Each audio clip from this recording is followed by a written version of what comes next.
Hi there, Sanmunani Mulweni. Welcome to Fake's channel. If you're new here, please subscribe before the end of the video. If returning, thank you for love and support. I appreciate you. Maskandi News, Maskandi Updates. Sixoxozende ephathelene noMaskandi, a song of the year last year. Le video ngiphinda into engishilo before or kwi previous video. Ngiyayiphinda because bengihleka-ke kodwa bengishilo lapha kwi-video ukuthi bayahlekisa abanye so sizohleka vele ayikho serious. Manje ngoba-ke kukhona ku-comment section khona bathi asiluze udaba uyahleka ukuhleka kwakho kuyadina cela uhlale odabeni nayi-ke udaba. Ngo-31 December Ukhozi FM lamemezela ngithi ukuthi nayi ingoma yonyaka okuwumjolo lowo ngicabanga ukuthi title njalo kaKhuzani. Babala-ke kwangithi nje niyazi kwenziwa kanjani, kuyabalwa-ke khona nami phakathi iningi ebelindele iParis. But before sifika ku-31 December bebekhona belokhu besho ukuthi nje uzowushaya uKhuzani unyaka, uzowushaya uKhuzani besho njalo. Ney'nkulumo-ke bezithini? Bezithi kukhona i-Song of the Year kanye nomnikazi wengoma. Khona bavotela umnikazi wengoma ukubani? UKhuzani, ngoba befuna ukuthi kuwine uKhuzani ngoba eyiqhawe lakhe. Sekwenzekile kuKhozi lamemezela ukuthi i-Song of the Year ile ehlukanisa unyaka. Kwi-page la kuKhozi FM uyizwe-ke indaba ku-social media laba abavotele le ngoma abaveli phela ukuzojabula kwi-page la kuKhozi FM, mhlawumbe besho ukuthi thank you, besho ukuthi uKhozi lenze iqiniso because ivoti labo leli yilaba abavotile kwi-page loKhozi FM abekho, bavele bavenisha laba bantu angazi ukuthi kwenzakalani laba abavotile. Ku-TikTok abekho. Yazi ukuthi why ngikubalele kulo nyaka nje lo ngikutshele ngo-Big Brother Mzansi nalo owinile uMac June, nento engayenza because campaigner for yena ngifuna ukuthi ewine. Bakhona abantu engabacela ku-Facebook account yami ngaba inbox ngathi ngicela nivotele nangu ubhuti, ngabanikeza ama-details ukuthi uvota kanjani. Mase bevotile bangikhombisa babuza ukuthi awukubaluleke ngani ukuthi simvotele, ngabatshela ngathi ngithanda ubuhlakani bakhe, please ngicela nimvotele uzowina imali engaka, ngicela ucele nomndeni wakho. La bantu engabacela manje uma ngathi angikulethele i-proof ngakwenzela i-screenshot ngithi nakho naba abantu engabacela ukuthi bevotele uMac June. Kwathi uMac June esewinile ngahamba ngayobuka ku-TikTok ngifuna ukubona abantu abajabulile because ngiyazi ukuthi khona abantu abamvotelile nami ade ngibacela, right? So i-win iyaMac June yayipersonal kimi ngoba ngazi ukuthi hey ngizihluphile ngicela abantu ukuthi bevota.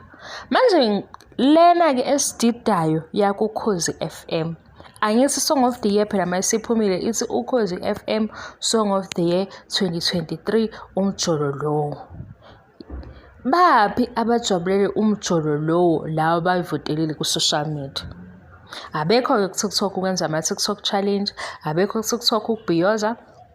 Yazi angazi nami sengichaza kanjani lento. Asiyeke-ke ya TikTok ayisho lutho-ke abawenza uTikTok. Ukhozi-ke lolo lenzele bona iqiniso abayingani-ke ku-Facebook page yeKhozi FM besho ukuthi bayabonga kanjani because kunabantu abavote ngamandla. Emva kalokho ingoma phela abasayiphushi ngani behambe beyijabulela-ke yonke indawo. Ngempela kuvela ukuthi naba laba. Kwenzakalani-ke after lokho? Abalaleli usuyayizwa-ke manje, abalaleli bokhozi kanye nabalandeli bamthandeni bangena ku-page loKhozi FM ba-complain hey leya nto yathatha isikhathi eside angazi nami ukuthi ipheleni. Kodwa-ke 1st of January ngise 1st of January usuku lokuqala kwikhalenda yaku-2024 ungayisesha lento ku-social media uzobheke namanye ama-page abhale indaba Ukhozi betrenda number 1. Kodwa manje ukutrenda kwalo atrendi ngey'ndaba ezinhle, selitrenda ngokuthini? Ukhozi ngomhla ka-31 futhi sebezenzela umathanda noma sebedlala istokfela. Istokfela sinjani? Istokfela ngese sisuke kwazi ukuthi obani bakhiphe imalini sekuyahlukaniselana, akuseyona i-competition because i-competition yinto e-fair kusuke ku-compete. Ngempela ngeke size sisho ukuthi i-competition makuzoba khona bathi bavote ngo-5,000 akube reasonable. Ngeke ubani ofuna ukuvota ngo-5,000 ngoJanuwari kuvula iy'kole, iy'ngane zesikoleni. Sifuna into emnandi nesiyijabulelayo ne-fair. Umbuzo-ke wase uthi-ke ngoba laba bevote kaningi-ke ngemali eningi babuyelwa yini emuva? Ngoba phela sekubalwa imali eya kukhozi nalo ozowina utholani. Sesifuna ukubona ukuthi-ke fine, ayiphumanga ingoma ebilindelwe abantu, usewinile-ke nengoma. Wasetholani okusho ukuthi phela kubuyela back, nawe uyasizakala because badlala isitokofela indlela okuyiyona. Why-ke kukhomplainwe kakhulu kulokhu okwenzeke recent? Ingoba isiyaphinda lento kuKhozi FM. Yingakho-ke abantu bediniwe. Kwaba ney'nkulumo ukuze kuthi ngomhla ka-31 uma abantu befuna ukujabula abashiye uKhozi FM beye kwenye i-radio station abaweli. Iy'nkulumo lezi uKhozi abazazi kahle. Isizathu futhi ukuthi uKhozi lunakiwe umhla ka-31 December sonke sisuke silaphaya uKhozi FM silindele khona i-Song of the Year, yinto endala. Imibuzo-ke sithini? Lento yokuhlukanisa unyaka ayisenayo yini i-value? Ayisasho lutho, ayiseyona into yokuthi ujatshulisa abantu ngoba hayibo leya nto leyana ngaze singayichaza kanjani, kodwa uma wawulalela uKhozi ngesikhathi solinda sibeyo Mr Magic ubona ukuthi bekumnandi kanjani ukulindela lo wamzuzu ukuhlukanisa unyaka. Yinto yokhozi. Bona bayishintsha-ke bayenza into esengathi istokfela. Before-ke kufika i-Song of the Year, kune-group ebijabulile. Yajabula ukuthi sizoshaya unyaka kanjani. As if bayazi ukuthi bazohlukanisa unyaka. Fine. Manje le part ebengithi mina iyahlekisa ukuthi leyo group yiyo ijikele uKhozi FM manje. Hhayi, abadiniwe shem.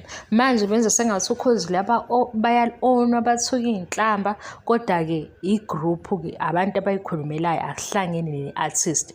Ileyo part-ke mina bengithi iyahlekisa because last year bebechoma, beqhosha, ngathi bebazi ukuthi vele yibo abazohlukanisa unyaka. Yingakho nabanye bazi bathi shuthi isitokfela senu, into yenu noKhozi. Manje-ke same people bathuka uKhozi FM, basho nje zonke izinto ukuthi kuyacindezwa kunjani. Hawu, last year bona bebekhulumela ukuthi lenye i-artist yamaskandi yena uzenzela umathanda, akahloniphi imigomo nemibandela kwashwacima nani. Manje ngoba sekuphume i-live video yakhuzana eveza ukuthi ube nalama challenges, hhayi bahamba nalokhuzi bayathuka kade benza ngathi kukubo. Suyayizwa-ke video. uKhozi FM luthole ama-message over 100 abantu becomplaina nge-Song of the Year. Abantu bebuza nge-brand uKhozi FM ukuthi kahle kahle basenze iqiniso noma sebenza ukukholetha imali. And uma bezokwenza futhi ukukholetha imali, cha bazoyikholetha phela kubangani babo, ngoba phela ubani ozovota ngo-10,000 kube kuvulwa iy'kole? Kusayi-competition yena leyo noma ukuphoqa umlando? Phela i-competition siyayazi, akekho ozosifundisa into entsha manje nge-competition. I-competition i-fair.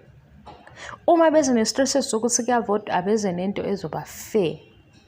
Ngoba manje uma kuzomiwa ngokuthi khona abavota ngo-5,000 bavota ngo-10,000, isazwakala kahle leyo nto? Angazi-ke. Kodwa wabayenza shuthi basuke beyenza ngempela ngenhliziyo ejabule. Inkinga-ke abasaveli. Kuze kube yinamhlanje ngoba u-social media wakho uwufakazi. Uma ungathi nje uKhozi FM 1st January 2024, funda zonke iy'ndaba ey'vela lapho. Uye ku-TikTok uKhozi FM 1st January 2024, uyawacinga amavidiyo abantu abajabulela ukuhlukanisa unyaka, uyawacinga.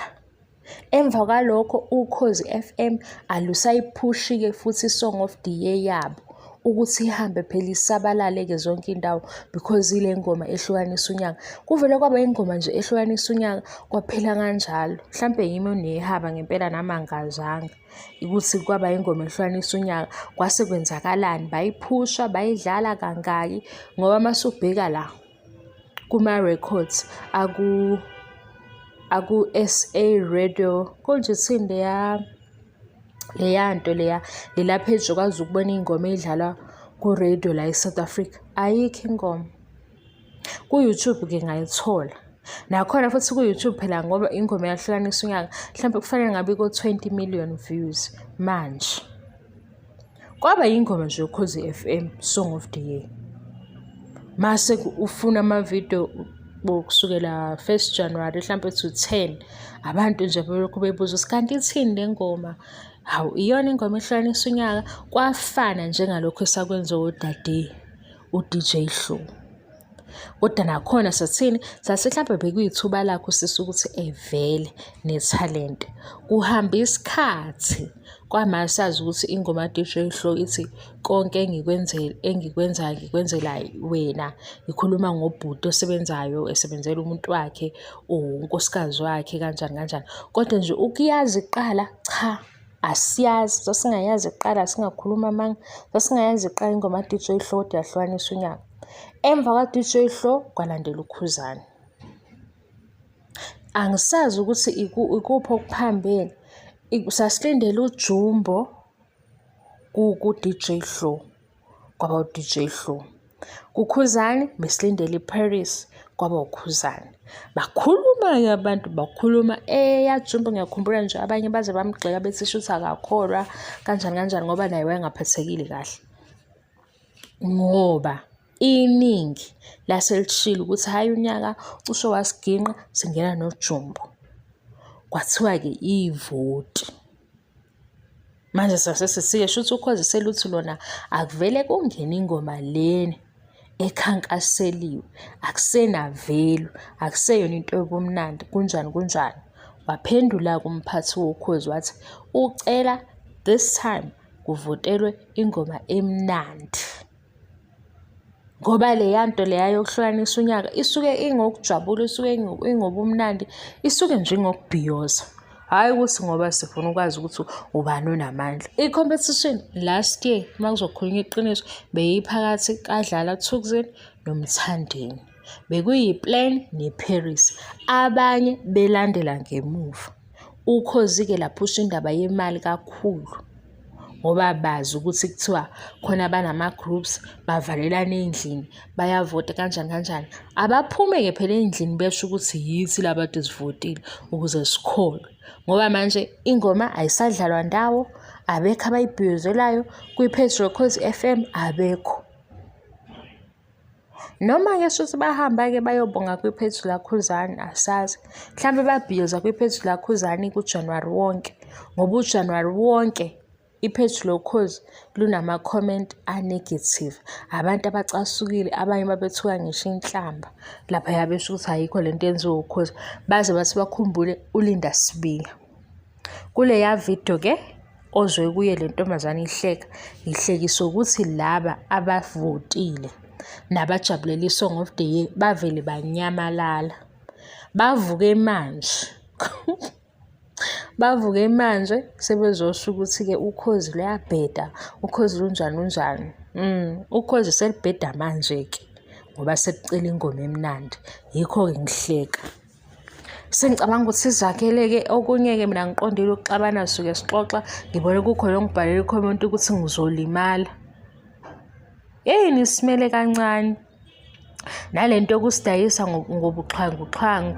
Umusic nje lo akusiyo into etheni bazoqhubeka besebenza ama-artist kodwa ukuthi akufani. Kuyenzeka kuzoba khona one-hit song omunye angayitholi this year, omunye ayithole ngonyaka ozayo. Akufani nje.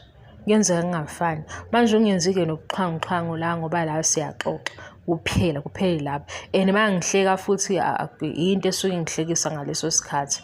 Ayisho ubungozi, ayisho into ethini ukuthi inhlamba. Ungazongibhalela i-comment ukuthi ngizolimala. Hey, lento esibalekela ngokukhuluma ngomaskandi ngoba usazi ukuthi lokhu ukuthi uzolimala ngizobe ngilinyazwa yini. Thank you so much for love and support. Ngiyabonga ngiqede. Bye.